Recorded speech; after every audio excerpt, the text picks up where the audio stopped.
Bien, bonjour à tous. Je vais tout de suite demander à nos invités et nos intervenants de prendre place.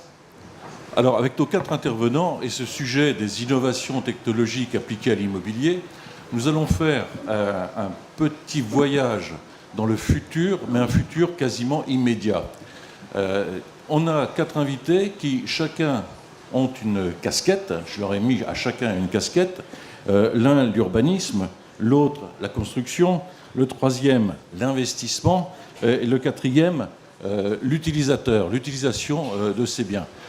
Et on va voir avec eux comment les nouvelles technologies dont on entend parler à longueur de temps viennent modifier complètement la ville, le quartier, l'immeuble et même notre vie au bureau. Pour ce challenge, j'allais dire, 4 intervenants. Je vous prie de prendre un micro. Ça marche. Alors, vous voulez qu'on se présente, c'est ça? Merci de vous présenter. Bon, d'accord. Alors, Alain Mogard, je vais me présenter comme urbaniste. Je me suis occupé de l'opération de la Défense comme directeur général, à une époque lointaine, mais quand même après la Grande Arche, voilà. Et puis, j'ai à l'heure actuelle deux initiatives. La première, bon, pour ceux qui connaissent toute l'histoire, on est un des co-auteurs du bâtiment énergie positive, du Grenelle de l'environnement, de la loi transition énergétique et de l'arrivée à l'heure actuelle du label énergie carbone. Et puis, au titre d'Europan, c'est-à-dire programme architecture nouvelle à l'échelle de l'Europe, nous sommes sur les thèmes de la vie. Et donc, j'y reviendrai tout à l'heure. Merci. À votre droite. Bonjour, Laurent Lehmann, je suis consultant pour l'industrie immobilière, et plus particulièrement dans le domaine de l'immobilier d'entreprise. Bonjour à tous, Philippe Boyer, je suis directeur de l'innovation de Foncière des Régions. Alors Foncière des Régions, comme son nom l'indique, presque, c'est une foncière à dominante bureau, ça tombe bien puisqu'on va en parler aujourd'hui. Positionnée en France, mais également notamment en Italie, et puis également sur un autre secteur, ce n'est pas tout à fait le sujet aujourd'hui, mais également sur l'hôtellerie. Donc essentiellement le bureau en France et en Italie. Bonjour, donc Olivier Céleste, responsable innovation chez Bouygues Immobilier. Donc Bouygues Immobilier est promoteur de logements, de bureaux et de quartiers. Je coordonne en particulier tous les projets de Smart Grid qui permettent d'intégrer les bâtiments durables dans les quartiers durables. Merci à vous 4. On va commencer tout de suite par Alain Mogard. J'ai envie de dire que dans cette approche, donc vous êtes monsieur urbaniste, et j'aime bien votre expression dans votre dernier livre, vous êtes plutôt occupé d'urbanité. Parce que, en fait, la ville de demain, c'est dans son ensemble qu'elle va être transformée, à la fois dans sa morphologie et dans son métabolisme. C'est-à-dire qu'on a vraiment un corps humain qui va complètement évoluer dans les années à venir. Vous pouvez nous présenter cette vision que vous avez de la ville de demain? Bon, alors la ville de demain, chacun fait un pronostic, hein, on prend des risques. Mais ce qui est sans doute intéressant pour vous, c'est de mettre un peu les hypothèses que nous avançons sur l'évolution des villes. Bon.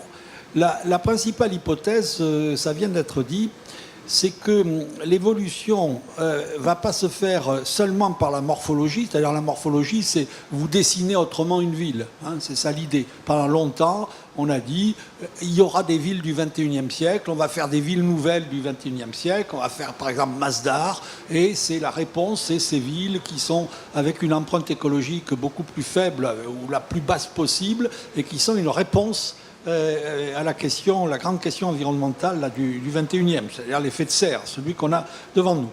Et beaucoup ont dit dans les urbanistes que ce n'était pas seulement une question de forme de la ville, mais c'était une question de la façon dont on faisait vivre, fonctionner la ville. D'où l'idée de métabolisme, puisqu'on l'emprunte à un corps vivant. Et c'est là qu'on s'aperçoit qu'en fait, la vraie question environnementale, je vais y revenir, de la ville, c'est son fonctionnement, c'est sa vie, c'est son métabolisme. Et on s'aperçoit qu'à ce moment-là, pour faire changer, si je puis dire, les caractéristiques de fonctionnement de la ville, c'est son fonctionnement qui est sans doute plus important que son tracé, etc. Et ça, c'est très intéressant parce que ça ouvre un horizon nouveau. Je vais y revenir au monde de l'immobilier. Le monde de l'immobilier, c'est pas... Moi, je suis un ingénieur des ponts et chaussées de formation. J'ai ni fait de pont, ni fait de chaussée, mais je me suis intéressé à l'inverse, c'est comment ça fonctionne, comment ça vit, etc.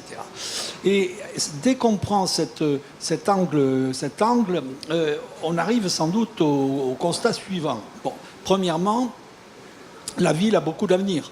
La société urbaine, la société des urbains est en train de triompher, en tout cas dans tous les pays développés. On voit bien qu'au niveau même de l'ensemble du globe, ça dépasse les 50%. Tout le monde fait un pronostic à 70%. C'est-à-dire que le fait de passer dans une civilisation urbaine est irréversible. Ceux qui croient qu'on va y revenir, ça fait la révolution culturelle de Mao avec le chaos qu'on connaît, ça fait le Cambodge avec le chaos qu'on connaît, etc. Donc c'est pas jouable. Le retour en arrière n'est pas jouable. Donc la ville a définitivement triomphé. Ça, c'est une idée. Mais cette ville, elle a un mode de vie des urbains qui est incompatible avec les ressources de la planète. C'est-à-dire que nous sommes en train de consommer plus que ce que la planète peut renouveler. C'est ce qu'on appelle l'empreinte écologique. À la grosse, cette empreinte écologique, c'est exact. Il y a donc un problème d'évolution de nos modes de vie. C'est pour ça que, si on veut être plus précis, quand on dit la ville durable, c'est pas la ville qui est durable, c'est la ville qui permet des modes de vie durables. C'est-à-dire que nous ayons des comportements cohérents du point de vue du sustainable. Voilà. Et donc c'est la ville qui permet.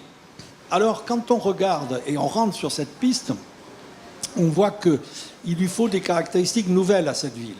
La première des caractéristiques, et qui va impacter les bureaux, qui va impacter votre travail du côté dans l'immobilier, c'est qu'il faut que cette ville ait une capacité d'adaptation. C'est le thème de la ville adaptable. Dans le futur, le pronostic, c'est qu'il faudra que la ville puisse être souple sur les usages. C'est-à-dire que tout le credo de la monofonctionnalité, du fait qu'on fait des bureaux ad vitam aeternam, mais ils seront que bureaux, ça heurte une idée simple, c'est que si on veut modifier nos modes de vie, il faut donc que les bâtiments que nous occupons, que ce soit des logements, des bureaux, des commerces, etc., soient adaptables. Il y a l'idée du bâtiment adaptable, du bâtiment évolutif, qui est la réponse à une ville adaptable. Et on a besoin de ça. Et donc, pour tous les gens de l'urbanisme, dessiner à l'avance, 10 ans, 15 ans, 20 ans à l'avance, une ville en disant c'est comme ça qu'on va y vivre, notre pronostic n'est pas celui-là.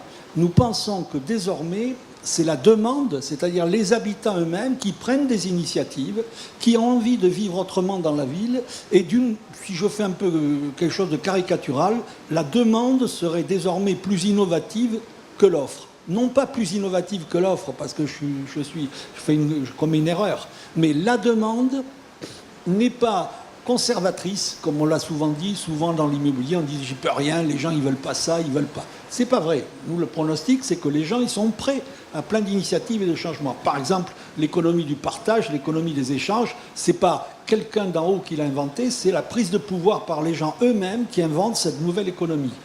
Qui avait prévu Blablacar, qui avait prévu l'ubérisation? Personne. Et ça va beaucoup plus vite que prévu. C'est pas les États. Et donc on est dans une phase où il y a une prise de pouvoir par les habitants et les occupants d'initiative. Et c'est pour ça que c'est eux qui demandent que la ville s'adapte. Et donc c'est très important pour nous, le monde de l'immobilier, de faire un pronostic sur quels seront les modes de vie qui plairont.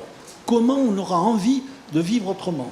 Et pour les gens de l'immobilier, ça veut dire que les acteurs, quand vous parlez des parties prenantes, etc., parmi les parties prenantes nouvelles, il y a la demande.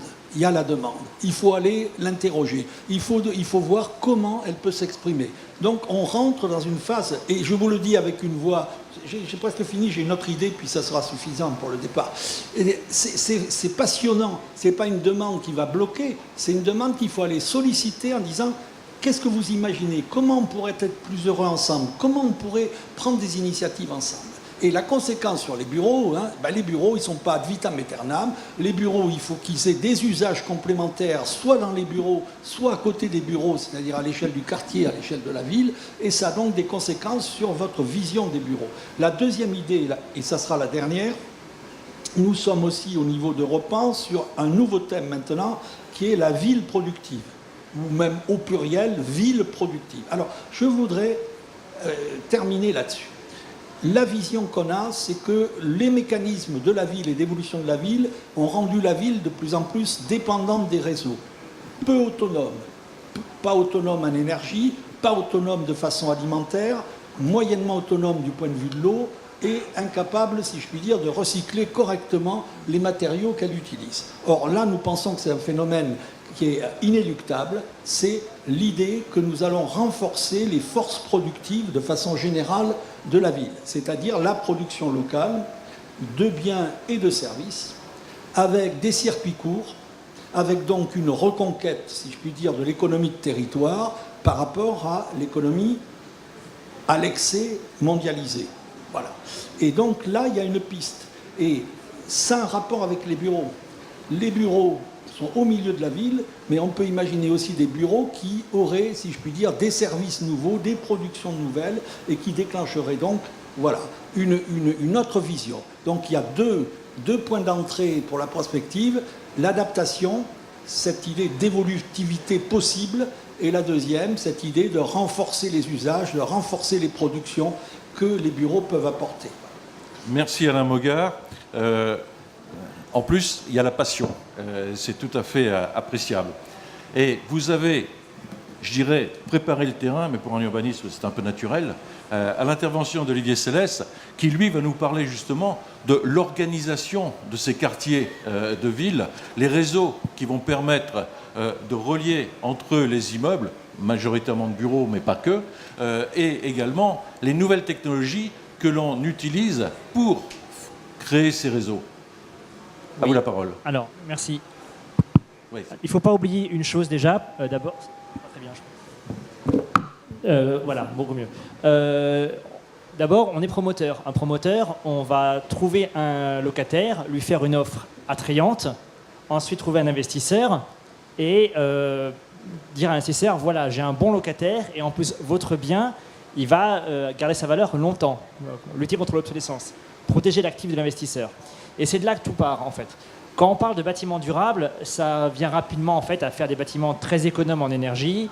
Et là-dessus, on met des énergies renouvelables sur site. Et on propose ça aux locataires et à l'investisseur. Mais ce qui est fondamental, c'est que pour le locataire, il faut que ces bâtiments fonctionnent bien. Et pour l'investisseur, il faut que ce bâtiment fonctionne longtemps. Et ça implique une maintenance de chaque instant. Une maintenance avec les bonnes technologies, les technologies en place là où il faut, des technologies qui ne grèvent pas le bilan non plus, donc pas mettre des systèmes à plusieurs millions d'euros qui finiront dans un placard, des outils simples qui fonctionnent bien, qui ne tombent pas en panne. Donc ça veut dire partir un peu, quitter un peu ce paradigme très années 2000 de faire des bâtiments dans lesquels le quart des compteurs pouvaient tomber en panne.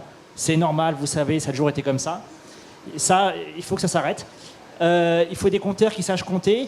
C'est une tautologie pour ceux qui ne connaissent pas le métier. Pour ceux qui connaissent le métier, c'est un vrai enjeu. La plupart des compteurs, pour moi, ne savent pas bien compter. Et c'est permettre de faire en sorte que le bâtiment, comme une voiture, bien entretenu avec un garagiste pas trop cher, avec les bons outils, dure longtemps et garde bien sa valeur. Et ça, je pense, c'est un message qui plaît à l'investisseur.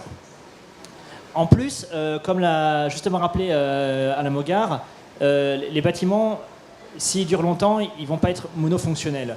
C'est une tendance de fond, il y a une demande des locataires, et c'est une demande extrêmement ancienne. On est à Paris, regardez le haussmannien, c'est pas du tout du monofonctionnel dans la durée. Les logements haussmanniens deviennent des bureaux haussmanniens, qui redeviennent des logements haussmanniens. N'empêche, c'est des bâtiments qui ont un siècle et demi et qui font Paris aujourd'hui. Donc c'est fondamental, ça fait ses preuves. Il faut que les bâtiments, justement, puissent évoluer, s'adapter, se partager. On parle de bâtiments durables, mais quand je mets un panneau photovoltaïque sur un bâtiment, si c'est un immeuble de bureau, le week-end, la production ne sert à rien. Si c'est du logement, c'est l'inverse, ça ne sert que le week-end, ça ne sert pas la nuit. Donc on a besoin de mutualiser. Le renouvelable doit se mutualiser, sinon la moitié du temps, il est inutile, improductif économiquement parlant, donc néfaste pour l'investisseur. Donc on a besoin de mutualiser les réseaux, mutualiser les productions, mutualiser les usages. Et c'est ça qui va permettre vraiment d'arriver à une équation économique intéressante pour l'investisseur, qui plaira aux locataires parce que, toujours la métaphore de la voiture, une voiture entretenue, c'est une voiture qui est agréable à conduire, donc un locataire qui va être content, qui va rester, et qui va simplement permettre au bâtiment, c'est la COP22 en ce moment, hein, de remplir sa juste part de la lutte contre le changement climatique. Alors, dans cette perspective-là, quel est le rôle du constructeur? Qu'est-ce que vous apportez concrètement aujourd'hui dans la construction d'un immeuble ou d'un quartier, cette notion de quartier de ville? On est promoteur, mais on est donneur d'ordre vis-à-vis du constructeur. C'est la capacité à connaître tous les acteurs qui font la ville, de l'urbaniste à l'investisseur, au preneur, au commerçant, etc. Et bien comprendre le besoin pour identifier les bons outils, les bonnes technologies. Une technologie ne doit pas être un mot sale, hein, ça peut être un mot très très beau quand ça marche bien. Identifier les bonnes technologies adaptées, ne pas à tout prix chercher à placer une technologie sur un site, ne pas faire de push technologique, mais faire un pool technologique. Connaître les besoins de tout le monde, les attentes de tout le monde et identifier là-dessus les bonnes technologies. Donc typiquement dans un salon comme le salon Rent, je ne vais pas attendre que toutes les startups viennent nous voir en disant on veut mettre ça, on veut mettre ça, on veut mettre ça chez vous. Non, c'est à moi d'aller vers eux et de dire votre produit, il correspond justement à une attente qui est exprimée. Je ne savais pas qu'il y avait ce produit, c'est très bien, parlons-en. Alain Mogard a employé le mot bâtiment BEPOS. Est-ce que vous construisez déjà des bâtiments BEPOS? Qu'est-ce que c'est? Et est-ce que vous en faites déjà? Dans les bureaux, 80% de nos bâtiments en cours de conception sont BEPOS. Dites-nous un peu ce que c'est quand même. Alors, c'est un bâtiment énergie positive. Dit simplement, c'est un bâtiment qui produit plus qu'il ne consomme. Il y a des subtilités selon les pays, les réglementations, les périmètres, les types de bâtiments, peu importe. Fondamentalement, c'est un bâtiment qui consomme très peu et qui produit une partie conséquente de l'énergie qu'il consomme. Comment il produit cette énergie? Au cas par cas. En fait, du BEPOS à Perpignan passera évidemment par le photovoltaïque, à Dunkerque un peu moins. Du BEPOS en Ile-de-France, si on est sur la zone plate du bassin parisien, doit passer par la géothermie. Mais pas forcément la géothermie sur nappe, ça peut être la géothermie sèche. Donc c'est vraiment du cas par cas, c'est du sur-mesure. On ne veut pas le même bâtiment que son voisin, il faut pareil que les outils de production d'énergie soient différents de ceux du voisin. Mais là-dessus, il y a un point fondamental, c'est est-ce qu'il faut mettre de tels outils pour produire de l'énergie? Est-ce qu'il faut que le BEPOS soit BEPOS, justement? Ça pose la question de la valeur verte. C'est fondamental. Aujourd'hui, en Ile-de-France, je ne sais pas faire un siège social s'il n'est pas BEPOS. Pourquoi? Parce qu'aucun investisseur ne voudra l'acheter.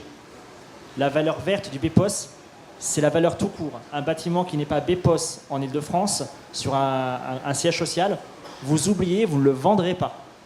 Et donc le BEPOS devient la nouvelle norme. Et on a parlé aussi d'économie de partage, d'échange. Est-ce qu'un immeuble BEPOS qui produit donc plus qu'il ne consomme peut faire profiter de sa surproduction à l'immeuble voisin, qui est lui-même un bureau plus ancien, qui est un logement, enfin un immeuble de logement? Ouais. Comment ça se passe ces réseaux-là? Il faut les organiser, il faut les construire. Voilà, il faut les organiser, il y a différentes considérations à avoir. Il faut convaincre les preneurs, les investisseurs, ça se fait facilement. Il faut trouver l'équation économique, on y arrive. La technologie est au point. Non, il faut convaincre la réglementation, la loi. La loi est très contraignante, impose des règles. Il y a des distributeurs qui ont le monopole en France sur le gaz et l'électricité pour la distribution. Il faut en tenir compte. Malgré tout, si on fait un bâtiment multipreneur, multi-usage, logement, bureau, commerce, dans le même bâtiment, on peut faire des choses bien. À Lyon, on l'a testé avec le bâtiment Icari à Confluence, pour ceux qui connaissent. Ça marche vraiment bien. Les habitants, les commerçants, les preneurs bénéficient de la même installation énergétique, mais pas que. Ils bénéficient de plein d'autres choses. Comme ils vivent dans le même bâtiment, ils ont les mêmes aménités. Prenons la réception, l'accueil dans les bureaux, ça peut faire concierge. Or, comme dans les logements, on n'arrive plus à mettre de concierge pour des raisons économiques, s'il y a un concierge d'immeuble dédié au bureau, il peut à moindre coût devenir concierge également pour le preneur résidentiel, pour l'habitant, et donc créer vraiment des synergies utiles. Donc on arrive vraiment à ce concept de BEPOS, bâtiment à économie positive, c'est-à-dire qu'on crée les synergies qui permettent 1 + 1 égale 1,5 de contenir les coûts et d'arriver à une équation économique qui marche et qui plaise. Alors, c'est bien cette économie d'échange. On arrive effectivement à des réseaux entre les immeubles. Et l'investisseur, celui qui achète ces réseaux, Philippe Boyer, celui qui achète ces immeubles, quelles sont ses exigences, lui? C'est-à-dire que vous pensez valorisation, puisque vous êtes l'apporteur de capitaux. Quels sont les critères qui font qu'aujourd'hui vous achetez un immeuble en pensant à sa valorisation dans 10, 15, 20 ans? Alors nous, en effet, d'abord je me retrouve totalement dans ce qui a été dit précédemment, à la fois sur la construction de la ville de demain et puis les bâtiments intelligents dans cette ville de demain. Et nous, c'est vrai que Foncière des Régions, on a ce parti pris d'être investisseur long terme. Donc ça veut dire que nos critères d'investissement doivent répondre à des caractéristiques spécifiques, et je dirais même plus loin, répondre à des convictions. Et parmi les convictions que l'on a sur l'immobilier de bureau qui est en train de changer à la vitesse grand V, notamment du fait de tout ce qui a été dit précédemment, on a 4 convictions fortes que je vais vous exprimer et qui, quelque part, structurent un petit peu nos manières d'investir et d'être présents dans les métropoles régionales, principalement, là où nous sommes. La première conviction que l'on a, c'est qu'on a aujourd'hui besoin d'un immobilier de bureau, j'allais dire, d'un nouvel âge, qui est différent de ce qu'on a connu précédemment. Pourquoi ? Parce que les entreprises que nous connaissons bien, et qui sont nos locataires, qu'ils s'appellent Thales, Orange, Dassault Systèmes ou autres, eh bien, leurs modes de travail intrinsèques sont en train de changer, parce que vous savez que dans les entreprises, on travaille de plus en plus de manière horizontale, alors que précédemment, c'était la verticalité, c'était le salariat classique, on venait au bureau, dans un bureau d'une certaine surface, et on n'y bougeait plus. Or, aujourd'hui, tout ça est en train de bouger à la vitesse grand V, et donc la première conviction que l'on a, c'est que l'on doit plus que jamais être à l'écoute de nos clients, de nos utilisateurs, de nos locataires, pour faire évoluer cet immeuble de bureau et passer d'un immeuble de bureau qui soit un immeuble du monde dans lequel nous sommes. Première conviction. Deuxième conviction que l'on a, c'est que de plus en plus, eh bien, l'immeuble de bureau, sa valeur va bouger. On va de plus en plus avoir une valeur qui n'est plus seulement attenante et attachée à la localisation. C'est les fameux critères de succès d'un immeuble, les trois éléments de localisation. De plus en plus, eh bien, la valeur d'usage du bâtiment va évoluer. Et vous savez qu'on est dans une économie de l'usage où quelquefois la valeur d'un bien est supérieure, non pas par rapport à ce qu'il est, mais par rapport au service, par rapport à l'usage qu'il procure. Et un bâtiment de bureau, notamment du fait de la digitalisation, sa valeur d'usage va considérablement changer parce qu'on devra apporter de nouveaux services, on devra apporter de nouvelles dimensions de bien-être aux utilisateurs. Et ça, c'est un élément de valorisation, tel que vous le citiez tout à l'heure, qui est de plus en plus à prendre en compte. Deuxième conviction. Troisième conviction, c'est la percée, l'arrivée, le tsunami, peu importe comment on appelle ça, du digital dans l'immobilier en tant que tel. On a presque coutume de dire chez nous que l'adresse IP, vous savez, c'est l'adresse qui permet de relier l'Internet protocole et de faire que la communication se passe correctement de machine à machine. Eh bien, l'IP peut devenir presque le 4e fluide après l'eau, le gaz, l'électricité d'un bâtiment. Donc la digitalisation du bâtiment est un élément, là encore une fois, de valorisation dans l'avenir de plus en plus crucial. Et puis la quatrième conviction, elle est partagée par bien sûr Foncière des Régions et c'est aussi profondément la mienne. Je ne crois ni à la fin de l'emploi, ni à la fin du salariat, ni à la fin des bureaux. Vous savez qu'il y a une littérature ces derniers temps abondante sur c'est la fin de l'emploi, c'est la fin des bureaux, on travaille désormais différemment. Oui, bien sûr, on travaille différemment. On travaillera sans doute encore de plus en plus différemment dans les années qui viennent parce que travailleurs indépendants, parce que flex office, parce que les fameux slashers. Mais il n'empêche que le lieu de socialisation, qui est le bureau, le lieu où on se retrouve entre collègues pour cogiter, pour innover, pour penser différemment et pour se retrouver, eh bien, va rester, selon nous, un élément très important. À tel point que, y compris, j'ai vu il n'y a pas plus tard qu'il y a 2 ou 3 mois, notamment une étude de l'ESSEC sur les futurs salariés qui demain viendront dans les grandes entreprises, eh bien, ils continuent à plébisciter le lieu qu'on appelle bureau, on peut l'appeler différemment, en tout cas un lieu unique de socialisation, même si bien sûr on travaillera différemment dans les bureaux. Oui, alors pour rebondir, on a eu l'expérience avec le commerce. Il y a 15 ans, certains disaient que le e-commerce allait tuer le local commercial. 15 ans après, on s'aperçoit que ce n'est pas vrai, que 90% du commerce se fait encore dans des lieux physiques et que les 10% restants faits par des grandes enseignes de l'e-commerce ne dégagent quasiment aucune rentabilité. Donc les choses ne sont pas structurellement modifiées par le digital, mais le digital influence le comportement de tout un chacun, aussi bien, donc, vous nous l'avez dit, de la part des investisseurs, mais je vais passer la parole à Laurent Lehmann, et les utilisateurs, c'est-à-dire nous-mêmes, hein, parlez-moi de moi, il n'y a que ça qui m'intéresse. Quelle est ma vie dans le bureau dans les années à venir, de mon trajet logement-bureau, enfin je ne sais pas, mais comment est-ce que demain on va vivre cette expérience nouvelle urbanité et nouvelle technologie? Il y a plusieurs facteurs qui sont déjà présents, parce qu'au fond, on aimerait se projeter, faire un peu de prospective et parler d'innovation, mais les facteurs qui sont déjà présents au sein des bureaux, ils ont été en partie résumés par Philippe et vous-même, Monsieur Moga. Vous avez plus insisté sur l'objet, mais sur les usages. On a un facteur santé sur lequel je reviendrai, et plus particulièrement la gestion du stress numérique, sur lequel on va apporter quelques exemples et quelques détails. Il y a le fait générationnel, c'est pas nouveau, on n'est pas jeune en 2016, on était jeune autrefois aussi, donc il y a néanmoins une grosse différence avec ce qui se passe en ce moment. Et puis, tu as abordé le thème, je le dirais sous cet angle-là, c'est la transformation du travail et de l'emploi, qui sont deux éléments qui impactent directement les usages des bureaux. Dans tous les cas, ce à quoi nous assistons en ce moment ne peut pas être généralisé,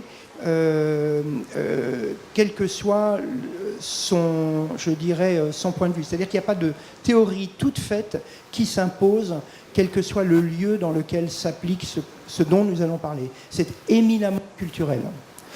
La manière dont on va aborder l'usage du bureau en France ne sera pas du tout la même façon dont on va aborder l'usage du bureau en Angleterre. Et ça, c'est quelque chose qu'il faut en permanence avoir à l'esprit, parce qu'on est malgré tout impacté par des discours, des théories de management qui viennent principalement des pays anglo-saxons et qu'on a beaucoup de mal à adapter, je dirais, à nos modes de vie. Donc il y a un temps d'adaptation infiniment culturel. Ça n'en reste pas moins passionnant.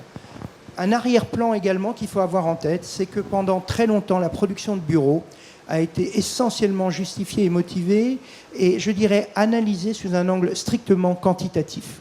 Dans un premier temps, c'était des mètres carrés, et puis il y a eu une deuxième vague de rationalisation de ces mètres carrés. On avait pris beaucoup de mètres carrés, on a souhaité rationaliser un petit peu cette consommation de mètres carrés, en essayant d'avoir une vision tout aussi quantitative, mais en ajoutant un facteur de valorisation, d'appréciation, un filtre qui était celui de la valeur des mètres carrés que nous consommions. Et puis, on est arrivé tout droit à ce que nous vivons aujourd'hui, c'est qu'on vient de découvrir qu'il y avait dans les bureaux des occupants. Et les occupants, c'était probablement le chaînon manquant jusqu'à présent, mais on a aujourd'hui des talents, des ressources rares sur lesquelles c'est plus les directions immobilières, bien entendu, mais ce sont les directions des ressources humaines qui sont directement impactées par cette évolution, par cette transformation des attentes du management. En un mot, on va demander aujourd'hui aux DRH de faire de leur bureau des lieux d'attractivité pour des salariés, pour des collaborateurs à potentiel. C'est nouveau. C'est nouveau. On a le sentiment que, pour avoir travaillé pendant plus de 30 ans dans cette industrie, le facteur humain a rarement été mis en avant. D'où d'ailleurs les notions de bien-être, convivialité, voire même les injonctions au bonheur, relativement dangereuses, entre parenthèses, parce que qu'est-ce qui se passe quand on n'est pas heureux, enfin bref. Et je dois dire qu'on est même arrivé aujourd'hui à une situation tout à fait paradoxale Et d'ailleurs, votre sujet est totalement à la mode.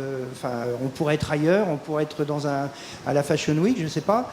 Le thème du bureau est devenu aujourd'hui un thème à la mode, je dirais aussi intéressant que peuvent l'être, je ne sais pas moi, la décoration, l'hôtellerie.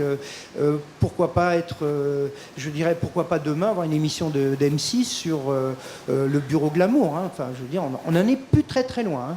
Et ça, c'est totalement nouveau. Enfin, et c'est arrivé en très peu de temps. Alors que fondamentalement, on vivait dans cet univers depuis longtemps.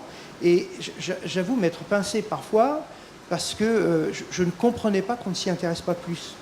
Mais bon, il faut être patient. Et il semblerait qu'aujourd'hui, ce soit là. Je reviens maintenant sur la santé et sur le stress au numérique parce que ça, c'est absolument fondamental. En fait, c'est des questions qui sont liées, je dirais, à notre résistance à ce bombardement de flux d'informations et à notre capacité de concentration et à la faculté qu'on aura dans les années qui viennent à essayer de faire la part des choses. Je dirais cette résistance au stress numérique, elle nécessite un cadre, elle nécessite un environnement, elle nécessite un apprentissage. On l'apprend même à des enfants en ce moment, on leur apprend à se concentrer. On en est arrivé aujourd'hui à d'un côté la profusion d'outils et de moyens, c'est formidable, la possibilité d'aller dans des lieux multiples, c'est extraordinaire, mais ça fait un peu désordre, il y a un peu abondance, et je pense qu'on va rentrer dans une ère où on va rationaliser un peu tout ça. On est un peu au début, un peu comme un enfant qui rentrerait dans une salle avec plein de jouets. On en est un peu là en ce moment, et je pense que le bureau va nous surprendre. Il va nous surprendre par son adaptation. Vous avez parlé aujourd'hui je dirais, vous avez retenu 2 mots, c'est essentiellement l'adaptation et renforcer les usages. On y va tout droit. Alors, Alain Moguer parlait de demande, c'est-à-dire ce n'est pas simplement l'offre, mais la demande est là. Est-ce que vous, à côtoyer les gens dans les bureaux et voir leurs attentes, est-ce qu'il y a une appropriation de cette demande et une appropriation des bureaux? C'est-à-dire que est-ce que les gens qui travaillent dans les bureaux exigent eux-mêmes des conditions plus contemporaines, plus économes en énergie? Est-ce qu'ils sont eux-mêmes demandeurs de ces caractéristiques-là? Certainement, mais il y a beaucoup de contradictions. Et je dirais, d'un côté, il y a l'injonction du management qui va vers, renforcer l'attractivité de nos bureaux. Donc, en général, ça passe par la case relocalisez-moi. Donc, c'est un premier critère. Donc, ceux qui sont très loin reviennent au centre. Ceux qui sont mal situés pour des raisons le quartier est un peu, je dirais, les aménités, les services, la centralité sont peut-être pas au rendez-vous. On leur demande là aussi d'aller faire un déplacement, voire d'ouvrir une deuxième antenne pour permettre justement de profiter d'un effet d'image un peu supérieur. Je pense que les salariés aujourd'hui ils sont un petit peu, ils sont à la fois heureux et chahutés. Je prends l'exemple de Danone. On parlait de sujets à la mode. Le nouveau siège de Danone, aujourd'hui, il y a beaucoup de, je dirais, vous allez retrouver toutes les caractéristiques de ce vers quoi nous allons en ce moment. C'est-à-dire un espace dans lequel il y a 2 tiers d'espace public, 1 tiers d'espace privé. Et dans les 2 tiers d'espace public, il y a des ruptures. Des ruptures pour les moments de la journée où on n'a pas la même intensité de concentration. Et c'est normal. Le travail, c'est du groupe, c'est individuel, voilà. On relâche son attention, on a besoin de soutenir son attention. Aujourd'hui, les neurosciences nous aident beaucoup. Toutes les études convergent vers... Je vais vous donner un chiffre tout bête, mais le temps d'attention soutenu était de 3 minutes en 2008 dans une université américaine. On mettait des capteurs sur la tête des étudiants devant un texte. Le même texte en 2014, on est descendu à 1 minute 14 d'attention. Donc il y a quand même quelque chose qui s'est passé entre-temps parce que autour de nous, on a plein d'outils qui interagissent et l'interaction avec les collaborateurs, elle a tendance à disparaître. Bien, écoutez, vous nous avez supporté pendant 3 quarts d'heure, il ne nous reste plus qu'un quart d'heure ensemble. Je voudrais qu'on fasse un deuxième tour de table. Je ne sais pas si vous avez remarqué, mais le sujet dont on vient de parler là, est-ce que vous en avez entendu parler, vous, dans le cadre de la campagne électorale française, ne parlons même pas des États-Unis, qui commence à l'occasion des primaires. Je crois que je n'ai rien entendu sur ce sujet qui nous attend demain et qui se dessine déjà aujourd'hui. Alors, ma question, messieurs, est-ce que, comme Alain Mogard le disait, on est bien devant une demande qui émerge de la base, c'est-à-dire de nous, des professionnels, des utilisateurs, des investisseurs. Et comment est-ce que les pouvoirs politiques réagissent? C'est-à-dire, est-ce qu'on est dans une phase où c'est la base qui obtient l'évolution sociétale, ou c'est vraiment une dynamique qui est engagée d'en haut? Un exemple, Olivier Céleste, est-ce que l'EDF a le monopole de la distribution d'électricité en France? Vous me dites, je suis capable de construire des BEPOS, des bâtiments à énergie positive, où un bâtiment va produire et un autre à côté va pouvoir consommer le surplus que celui-là ne consommera pas. Est-ce que vous êtes obligé de revendre à EDF pour ensuite redistribuer? Comment ça se passe? Est-ce que la législation est à jour ou est-ce qu'elle traîne les pieds? C'est toujours un peu compliqué d'avoir une législation à jour sur les innovations et on ne peut pas en vouloir au législateur de ne pas avoir vu dans la boule de cristal ce qui allait se faire dans 3 ans. C'est vraiment normal. J'irai vraiment pas dans la facilité de dire que le législateur ne s'intéresse pas au sujet. Il a lancé les démonstrateurs industriels de la ville durable à l'automne dernier, il y a 1 an, en lien entre Bercy, le logement et l'écologie, pour permettre justement d'étudier dans des cas concrets, dans des quartiers, des innovations et permettre au cas par cas de tester des dérogations permettant à l'innovation de se réaliser. C'est fondamental. Le législateur, de plus en plus, on le voit vraiment là depuis 1 an, c'est impressionnant, demande comment adapter la loi pour soutenir l'innovation. C'est vraiment une évolution forte. Donc, je pense en effet que dans la campagne électorale, il n'y aura pas une demi-seconde sur le sujet du bien-être au travail, mais sur ce que l'État peut faire, le gouvernement peut faire pour adapter la loi et suivre les innovations, si, j'y crois. Alain Mogard, vous êtes partie prenante. D'abord, on ne s'est pas vu avant. Je trouve que les 4 exposés se complètent. Donc, on est tombé. Moi, ça me va très bien. Je trouve ça formidable de compléter les 4 exposés. Alors, sur ce sujet-là, qui est un sujet politique, moi, je fais le constat suivant. Ceux qui sont le plus en avance en ce moment, ce sont les villes et non pas les États. Voilà. C'est là le laboratoire dans les villes, ça progresse. Le Grand Lyon, même le Grand Paris maintenant s'y met. Alors le Grand, c'est vrai que c'est les métropoles. C'est vrai que c'est les métropoles qui sont en train d'être un laboratoire de modification de la société. Alors, ça ne se passe pas, là il ne faut pas être angélique. Ça va être une bataille. La première bataille qui est livrée, c'est sur l'énergie. Tout le système énergétique était fondé sur une idée simple. On fabrique l'énergie de façon centralisée et on la distribue à des consommateurs. La révolution sur l'énergie, c'est que les énergies renouvelables sont partout sur le territoire, décentralisées. Et que donc, désormais, on a un système qui est horizontal, possible horizontal. Nous sommes tous des producteurs d'énergie, en tout cas territoriaux, et nous avons à le consommer ensemble. Donc, il y a un problème simple, c'est la prise de pouvoir par la base qui devient productrice de la question des réseaux, en tout cas des réseaux locaux. Et cette bataille, elle se livre en ce moment. Si vous voulez décoder ce qui s'est passé sur la loi de transition énergétique, c'est ça. Et il y a, pour la première fois, des articles qui donnent le pouvoir aux collectivités locales.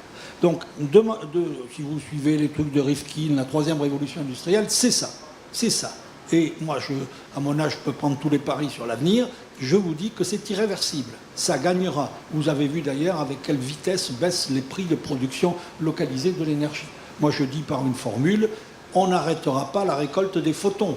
Quand les photons arrivent sur votre toit et que vous n'en profitez pas pour, si je puis dire, les récolter, c'est une bêtise. Désormais, on récoltera nos photons. Surtout que chaque fois qu'on récolte son photon, on ne prive pas le voisin de photons. C'est une idée très importante. Ce n'est pas privatif. Bon. Alors, ça va déclencher un phénomène sur d'autres sujets de la vie locale.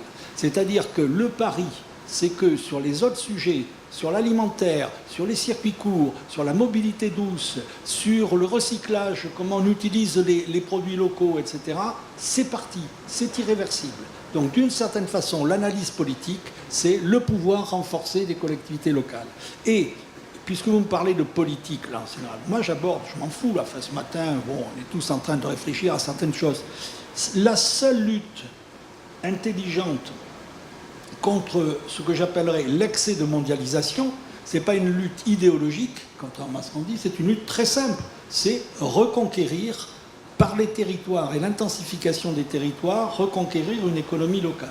À ce moment-là, on aura du grain à moudre, on aura à dire aux collectivités locales, la politique, ça a un sens, puisque nous avons des éléments de réponse locale, et on ne dira pas c'est toujours l'excès de mondialisation, on aura du grain à moudre. Il se trouve que la démocratie locale, ça fonctionne. L'élection du maire, il y a encore plein de monde qui vient.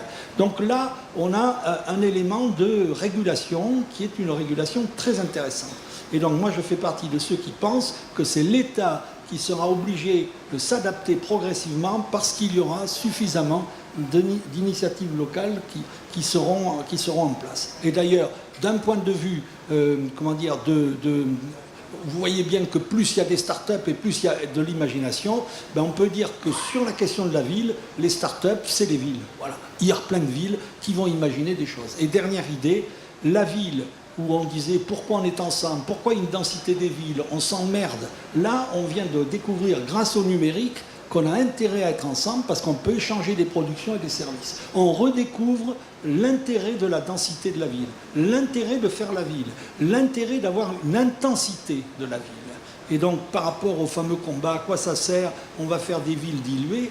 En ce moment, tous les ingrédients sont faits pour avoir des villes denses, mais denses pas au sens on s'emmerde ensemble, on est trop près les uns des autres, c'est dense au sens il y a une intensité de ville et on a intérêt à être ensemble en ville. Et ça va se jouer. Moi, je suis un optimiste, vous le voyez bien dans mon ton, parce que je trouve que c'est un très beau changement de société. Et la meilleure réponse qu'on puisse faire à la mondialisation ou à Bruxelles, comme on dit en général, c'est le retour à la proximité, c'est-à-dire le retour à l'organisation de sa ville, de son quartier, de son immeuble, et les moyens numériques le permettent complètement. Vous voulez ajouter quelque chose sur ce sujet ? Oui, juste un mot. Puisqu'on parle de politique, la préoccupation du politique en matière de bureau et l'impact de l'innovation, je parlerai plutôt de transformation, parce que ce n'est pas à proprement parler des innovations dont il s'agit, c'est de me préoccuper si demain il y aura du monde dans les bureaux. Donc, je reviens à la question du travail et de l'emploi. Très clairement, l'emploi aujourd'hui a plutôt vocation, en tout cas dans son acceptation, ce serait, je dirais, des tâches automatisables pour simplifier. Et qui dit automatisable dit la possibilité d'en remplacer une bonne partie. Et on y va tout droit. Ça, c'est le fruit des innovations du moment. Donc c'est autant d'emplois de bureaux qui vont disparaître. Ça, de toute façon, on y va tout droit et on y assiste, les uns et les autres, dans les différentes opérations qu'on mène, on l'observe. Par contre, on se déplace vers une forme différente. On parle de l'emploi vers le travail. Le travail, c'est différent. C'est plus sophistiqué, c'est personnalisé, c'est quasi prototypal. Ce sont des solutions de personnalisation. Et ça, c'est quelque chose qui n'est pas automatisable. Donc on va bien vers ce capital intellectuel. Et si le politique doit se préoccuper demain du bureau, c'est de savoir qui je veux mettre dedans. Parce que si demain, je n'entraîne pas la machine qui va fabriquer ce capital intellectuel, donc là, je remonte à l'étage d'au-dessus, éducation, centre de recherche. Et là, pour le coup, le politique a quelque chose à dire. Pour les quelques instants qui nous restent, je vais vous proposer de prendre la parole si vous avez des questions à poser. Est-ce qu'il y a quelqu'un qui veut poser une question ? Oui, messieurs, vous avez été brillants, vous avez tout dit. Non ? Oui. Alors je prends un risque. Non, le micro marche. Bonjour, je vous remercie pour le brillant exposé, c'était passionnant et en tout cas très enrichissant et ultra positif. Moi, je suis syndic de copropriété et effectivement, on se rend compte que cette évolution très rapide et forcément, ne s'arrêtera plus. Par contre, effectivement, nous, on a un vrai carcan, c'est la réglementation. On prône effectivement l'horizontalité, alors qu'aujourd'hui, en termes sur la copropriété, toutes les règles descendent de Paris. Sur l'intégralité des copropriétés françaises, on raisonne à Paris, on applique à la France entière, effectivement, des idées qui ne sont pas toujours les bonnes. Et je pense qu'effectivement là-dessus, on a vraiment un rôle tous à jouer pour rendre de l'horizontalité et de l'autonomie dans la copropriété, pour arriver à ces nouveaux usages. Et donc là, c'est un travail, je dirais, de longue haleine, mais qui mérite d'être réalisé. Bon, c'était juste un petit retour. Merci. Je crois que c'est assez intéressant s'il y a l'un de vous qui veut parler là-dessus. On a beaucoup parlé d'immobilier de bureau, puisqu'on était là pour ça, mais il y a des échanges. Vous en avez parlé à un moment, mais monsieur Philippe Boyer peut aussi nous parler de l'investissement. L'investisseur, il est plus tourné vers l'immobilier d'entreprise, mais les échanges qu'il peut y avoir entre les deux types d'immobilier vont faire que dans un même immeuble, on peut très bien avoir logement et bureau. Alors là, je sais bien que vous n'êtes pas en copropriété, mais ces échanges-là seront étendus à tout le monde. Oui, juste en effet, deux petites réflexions. En effet, de plus en plus, les collectivités locales viennent nous voir en tant qu'investisseurs en nous disant il faut que vous ayez un volet dans l'opération que vous développez d'ouverture sur la ville, ne serait-ce qu'en pied d'immeuble. Que faites-vous pour faire en sorte que, à partir de 19h, 20h, 21h, votre immeuble continue d'une certaine manière à exister dans la ville et non pas recréer des quartiers d'affaires que l'on ne veut plus voir dans les villes. Ça, c'est la première réflexion. Et la deuxième réflexion, de plus en plus, en effet, on s'interroge sur les sujets de flexibilité et de mixité d'usage dans nos bâtiments, avec en effet des dimensions immobilières. On l'a vu notamment dans le cadre du concours Réinventer Paris, où l'ensemble des projets présentés quasiment en matière d'immobilier tertiaire n'étaient pas seulement tertiaires. Il y avait une dimension hôtelière, il y avait une dimension logement, il y avait une dimension Fab Lab. Bref, des nouveaux usages que l'on voit et qui permettent en effet de donner de la vie à l'immeuble. Un mot, oui. Oui, et alors, je vais abonder dans votre sens sur le fait que les réglementations sur les copropriétés ont une vraie inflation, souvent déconnectée des besoins et de la réalité du terrain. Pour moi, c'est parce que justement le législateur ne sait pas ce qui se passe. Il y a trop peu d'échanges. Il y a une méfiance réciproque, ce qui fait que le législateur, voyant qu'il faut faire des choses parce que l'état actuel n'est pas suffisant, se dit bon, moi, je vais agir, mais j'ai aucun interlocuteur en face, j'ai aucun retour d'expérience, donc je vais faire ce que je crois être une bonne idée.